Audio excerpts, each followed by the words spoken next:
Zara Vex stood in the bright lab room, looking at the swirling blue portal in front of her. She never thought she would visit a world as basic as Earth. As the head alien scientist of the Star Union, she had studied many life forms across space. But this trip was not like her others. "Portal is ready, Commander," said Kel, her helper. "Set for Earth." Zara nodded and checked her silver suit. At 7 feet tall with blue skin, she knew she would stand out on Earth. The suit would hide her from human eyes. "Remember the rules," said Director Nix through her earpiece. "Watch only. Do not let humans see you. They are not ready for us, yet. Their tools are simple, but they can be dangerous." Zara barely listened. After studying Earth for 12 years from far away, she would finally see humans up close. The Star Union leaders almost didn't let her go after seeing reports about humans and their wars. "Starting portal jump now," she said, stepping toward the glowing doorway. "We'll return in 2 days." Going through the portal felt like swimming through bright water. Zara was trained for the strange feeling, but nothing could prepare her for what waited on the other side. She came out in a forest under a full moon. The air felt heavy and full of smells her suit told her were plants, dirt, and animals. Earth pulled at her body harder than her home planet did. Zara turned on her invisibility shield and began looking around. Her suit recorded everything she saw. She was in a place called Montana, picked because few humans lived there. A twig snapped nearby. Zara froze as her suit showed something coming closer. This was not good. No one should be in this area. From between the trees came a human man. He was shorter than Zara, with light skin that looked white in the moonlight. Her translator heard him say, "Thought I saw a light over here." The human, a forest worker named Joe Miller by the name tag on his jacket, held a flashlight and walked straight toward her. Zara stayed still, trusting her invisibility technology. Then something bad happened. Her portal device made a loud, high sound as its power changed. The noise cut through the quiet night. Joe stopped and pointed his light right at her. "Hello? Is someone there?" Zara held her breath, but it was too late. Her invisibility shield flickered, and for a second she was visible, a tall blue alien standing in the forest. Joe dropped his flashlight. "What the—" Before either could do anything, Zara's portal device failed completely. The return doorway started to open behind her, then broke apart with a blast that knocked them both down. When Zara woke up, her suit wasn't working, her invisibility was gone, and the human was looking at her with big, scared eyes. The rules were clear. No contact with humans. Leave right away if seen. But the portal was gone, and with it, her only way home. She was stuck on Earth, face to face with a type of being her people thought was too wild and risky to meet. And Joe Miller was already reaching for the phone in his pocket. "Please wait," Zara said, her voice translator making her clicks and whistles into English. "I will not hurt you." Joe froze, his hand still on his phone. You can talk?" "Yes." "My suit changes my words to your language," Zara explained, slowly sitting up. Her head hurt from the portal explosion. "What are you?" Joe asked. His voice shook, but he didn't run away. This surprised Zara. The reports said humans would panic when seeing aliens. "I am a scientist from far away," she said, deciding simple truth was best. "I came to study Earth." Joe looked at the sky, then back at her. "You're from another planet?" "Yes. A world around a star you cannot see from Earth." The human took a deep breath. His heart rate was high, but he seemed to be staying calm. "Another surprise. Why are you blue?" Zara almost laughed at the simple question. "Why are you pink?" Joe's face changed. Was that a smile? Fair point. Zara checked her suit systems. Most functions were offline. The portal generator was broken. "I am stuck here. My way home is destroyed." Joe looked at the scorched ground where the portal had been. "Can you call for help? Space phone or something?" "My ship is far from your solar system. They will look for me when I don't return, but it may take days." Zara studied the human with growing interest. Why are you not afraid? Joe shrugged. Oh, I'm terrified. But I've always believed we weren't alone in the universe. And you haven't eaten me yet, so that's a good sign. I do not eat meat, Zara said. A small laugh came from Joe. Even better. The night was getting colder. Zara's suit would normally keep her warm, but with systems down, she felt the chill. Joe noticed her shiver. Look, it's freezing out here. I have a cabin about a mile away. No one else around for 20 miles. He paused. You need somewhere to wait for your space rescue, right? Zara was shocked by the offer. You would help. Me? Your government would want to capture me. Yeah, they would, and I've seen enough movies to know how that ends. Joe picked up his flashlight. Not all humans are the same. Some of us can keep secrets. Zara thought about her options. Stay in the cold forest with a broken suit, or trust this strange human, who wasn't acting like any report said he should. I accept your help, she said finally. But you must tell no one about me. Deal, Joe said, offering his hand. When Zara looked confused, he explained, handshake. It's how we seal agreements. Carefully, Zara's large blue hand took his smaller one. Another surprise. The touch didn't disgust him as reports suggested it would. As they walked through the dark forest, Zara thought about how everything she knew about humans might be wrong. This one, at least, was nothing like she expected. The Star Union had strict rules about meeting less advanced beings. But rules didn't help when you were stranded on a strange world with only a local to help you survive. Zara looked at Joe Miller's back as he led the way through the trees. She was about to learn more about humans than any of her people ever had, and Joe Miller was about to learn that his species was not alone in the universe. Joe's hand shook as he held his phone. His finger hovered over the emergency button. The blue alien in front of him was not moving. She seemed as shocked as he was. Please, Zara said, her suit changing her clicking sounds into English. Do not call your leaders. Joe almost dropped his phone. You can talk in English? My suit changes my language to yours, Zara said, slowly standing up. She was much taller than him and moved carefully. I will not hurt you. You're really an alien, Joe said, lowering his phone but keeping it in his hand. A real alien from space. Zara thought carefully before answering. The rules said no talking to humans, but this was not a normal situation. With no way home until her people found her, which could take days, she needed this human's help. Yes. My name is Zara Vex. I'm a scientist from the Star Union. Joe looked at her for a long time, then laughed suddenly. Of course. I meet an alien in the woods, and she has a longer job title than me. He ran a hand through his brown hair. Joe Miller, Forest Ranger. Pretty sure I'm not dreaming this. The calm way he answered surprised Zara. The Star Union report said humans would panic, attack, or worship aliens. This quiet curiosity was not what she expected. You are not acting like most humans would, she said. Joe shrugged. I've lived alone in these woods for 15 years, watching for fires and helping lost hikers.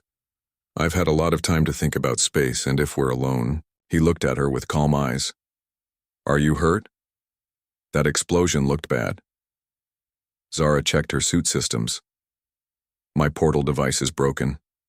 I cannot go back to my ship. She looked at the night sky. I am stuck here until my people find me. Joe put his phone in his pocket. So you need a place to hide until your space friends come to get you? Yes, I need shelter. Joe thought for a moment, then pointed to a path through the trees.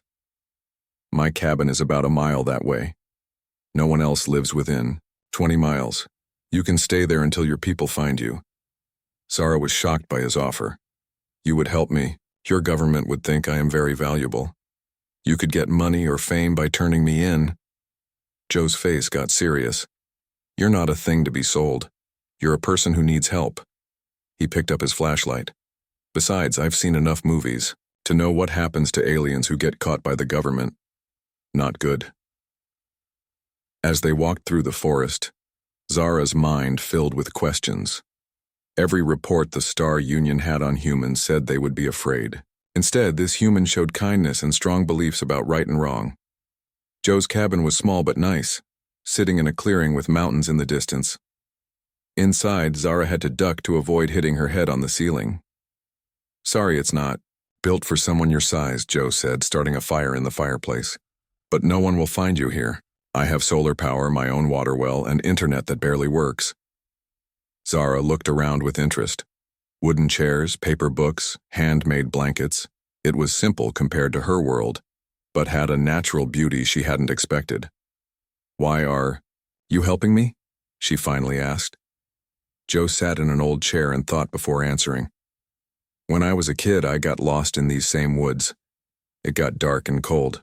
I thought I would die out there. Then a hiker found me, a stranger who gave me his coat, shared his food, and walked me back to safety." He smiled at the memory. "He didn't know me, had no reason to help, but he did. It changed how I see things." "One act of kindness changed your whole life?" Zara asked, very interested. "That's how humans work," Joe said. "We're shaped by the stories that happen to us and the ones we tell each other." He pointed to a shelf full of science fiction books. "I've been thinking about meeting someone like you my whole life. And in those stories, the good guys are the ones who help, not the ones who run away scared." Zara's view of humans began to change. The Star Union had said humans were dangerous because of their wars and how they hurt their planet. But here was something else, a human who could care about someone completely different from himself. As night got deeper, Joe made her a place to sleep and gave her space to try fixing her damaged suit. Before going to his room, he stopped at the door. "Why did you come to Earth, Zara?" She thought about how much to tell him. "To watch, to learn." Joe nodded. "Well, now you can learn up close." He smiled a little. "Just don't cut me open while I'm sleeping, okay?" "That would be against my science rules and against my feelings of thanks," Zara said seriously. Joe laughed. "That was a joke. We'll have to work on your joke spotting skills." He yawned. "Good night, Zara from the stars. Tomorrow will be interesting." After Joe went to sleep, Zara looked out the window at Earth's moon. All her mission rules had been broken, but she was now doing the closest study of human behavior anyone from her world had ever done. The next morning, Zara woke to strange smells coming from the cabin's small kitchen. Joe was moving around, putting things in a hot pan. "Good morning, space traveler," he said when he saw her. "Hope you can eat Earth food. I'm making eggs and coffee." Zara's suit scanned the food. "The eggs contain too much protein for my system, but the coffee should be safe." Joe nodded and poured her a cup of the dark liquid. "So your suit tells you what you can eat?" "Yes. It analyzes the chemical makeup of substances." She tried the coffee and found it bitter but not unpleasant. "How do you know what is safe to eat?" Joe laughed. "Trial and error over thousands of years, and we still get it wrong sometimes." After breakfast, Joe said he needed to check some trails nearby. "It's my job to make sure hikers are safe. I should be back in a few hours." He hesitated. "Will you be okay here alone?" Zara nodded. "I will try to repair my suit's communication system." When Joe left, Zara began working on her damaged equipment. The portal device was beyond repair, but she might be able to send a stronger signal to help her people find her. As she worked, she looked around Joe's simple home. Books about nature, star maps on the walls, handmade wooden figures on shelves. This human lived a very different life than the reports described. The Star Union said humans mostly lived in crowded cities, always rushing, always wanting more things. Joe seemed content with less. His home had basic comforts but nothing fancy. Yet he didn't hesitate to share what he had with a stranger from another world.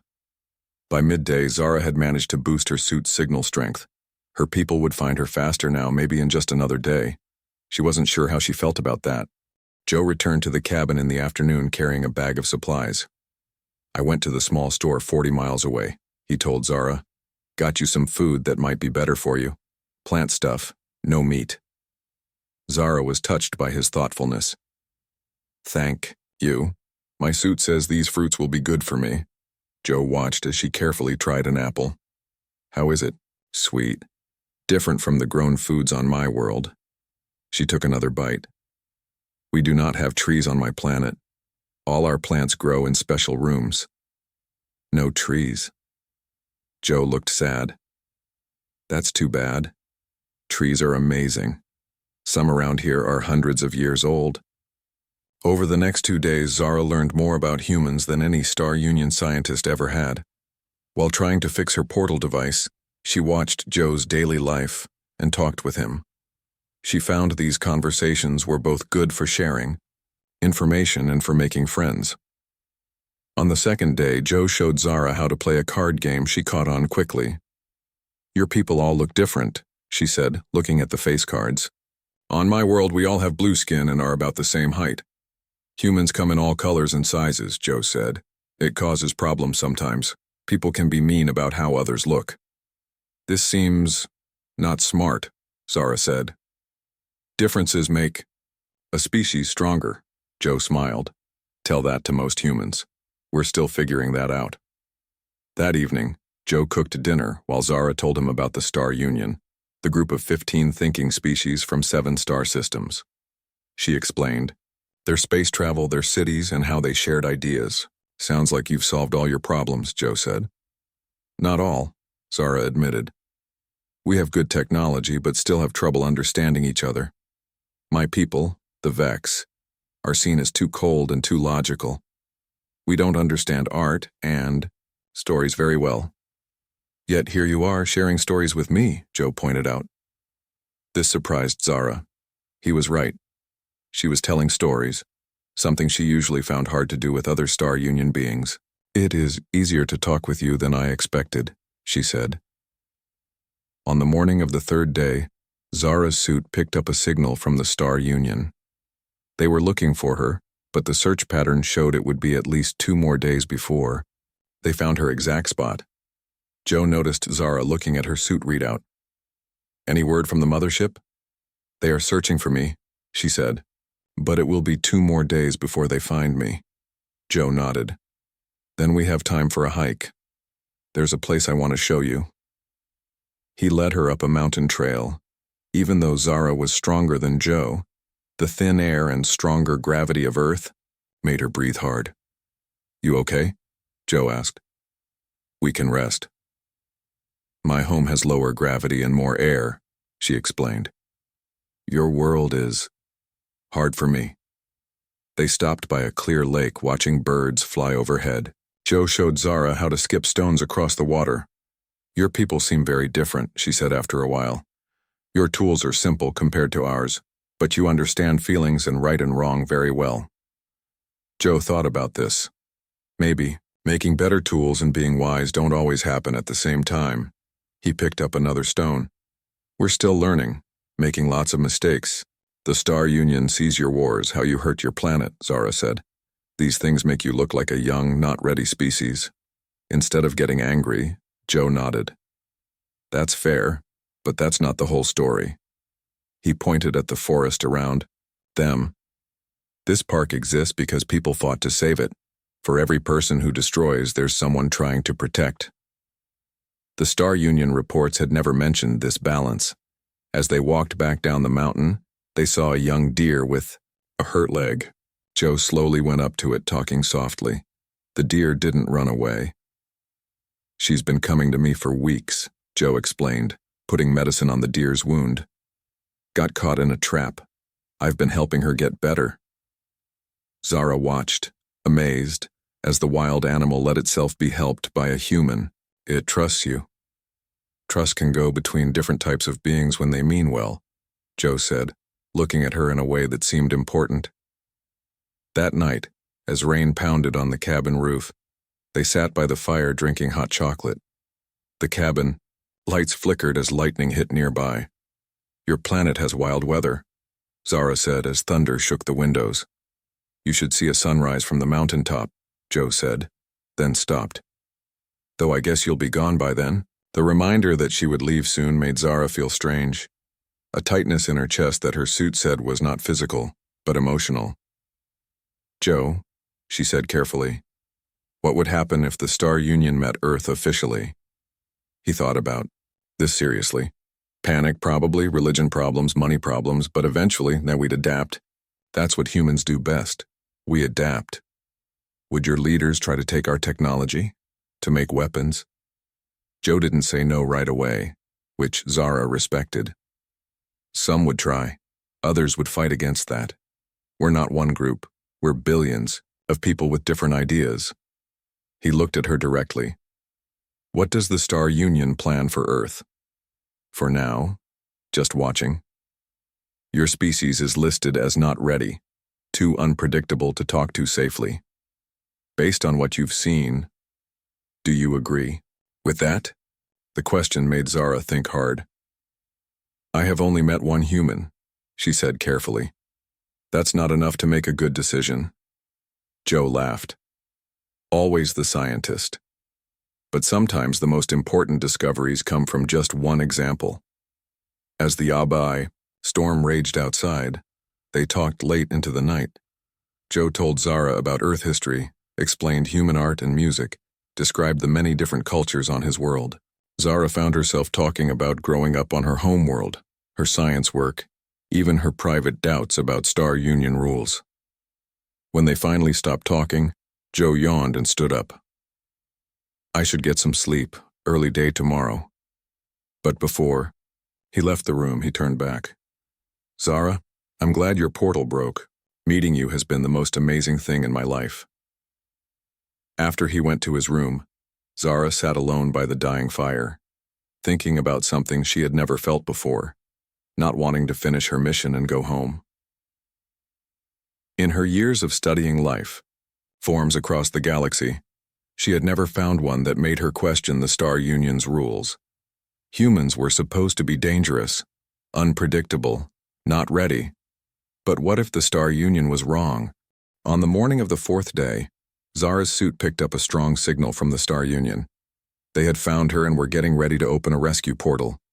The message said it would open at the spot where she first landed by sunset. She found Joe at the cabin table, drinking coffee and looking at trail maps. My people have found me, she said. They will open a portal at the first landing spot this evening. Joe looked up, his face showing mixed feelings. That's good news, right? You get to go home. Yes.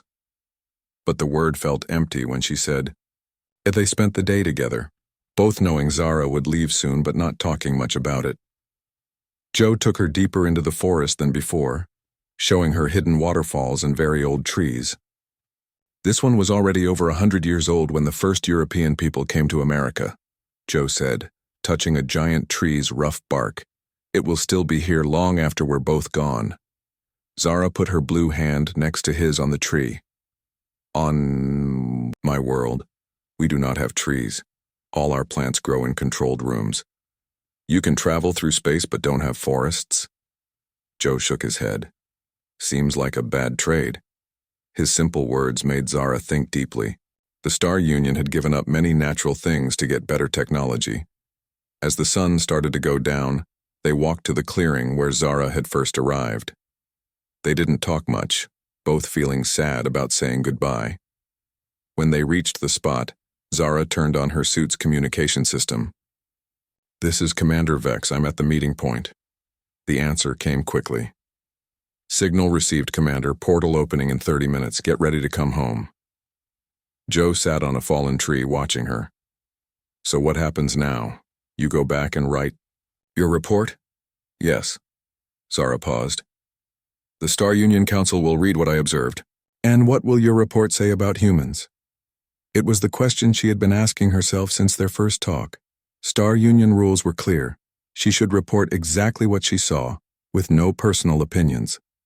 The truth, she answered finally.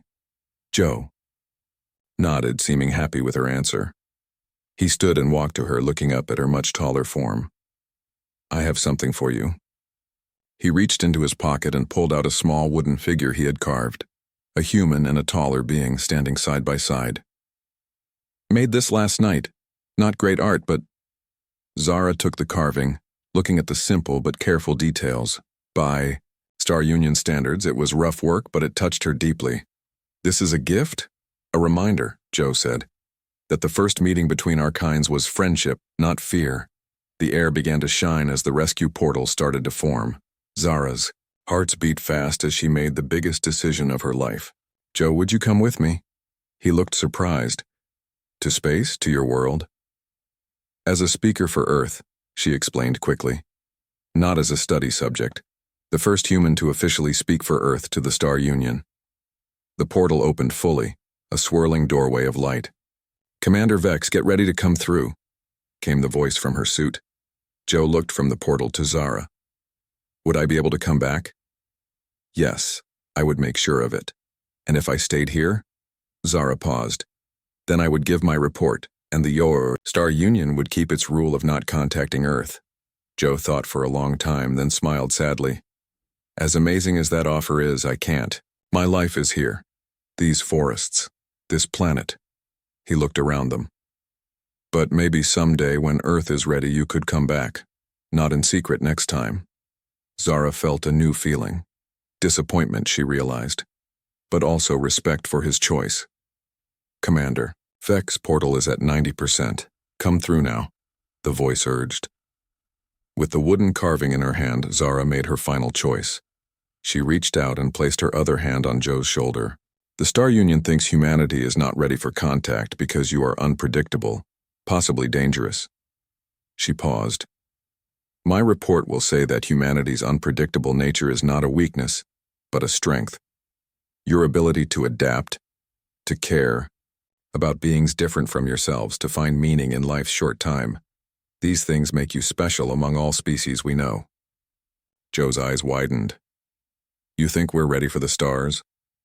"Not yet," Zara admitted, "but sooner than the Star Union believes. And when that time comes, I will volunteer to be the one who returns."